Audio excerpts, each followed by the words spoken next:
वारंवार बाहेरचं खाणारी मी माझ्या आहारामध्ये मी इतका मोठा बदल का केला सांगते.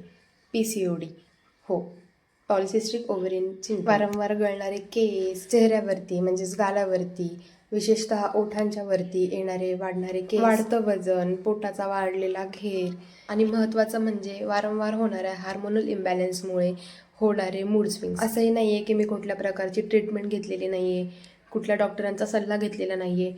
सर्व प्रकारचे गोळ्या औषधं घेऊन बघितले, आयुर्वेदिक वगैरे सगळं प्रकारचं झालं, वारंवार सोनोग्राफी, सगळ्या गोष्टी झाल्या. असं काही नाही आहे की गोळ्या औषधांनी मला फरक पडला नाही, पण गोळ्या बंद झाल्या की पुन्हा तोच प्रॉब्लेम चालू.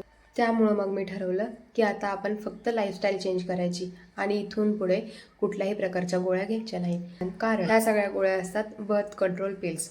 हो, त्यामुळेच मी माझ्या आहारामध्ये बदल केलाय. आहारातील बदलांमुळे कसा शरीरावर परिणाम होतो ना, ते मी तुम्हाला पुढच्या व्हिडिओमध्ये सांगते. तोपर्यंत स्टे ट्यून.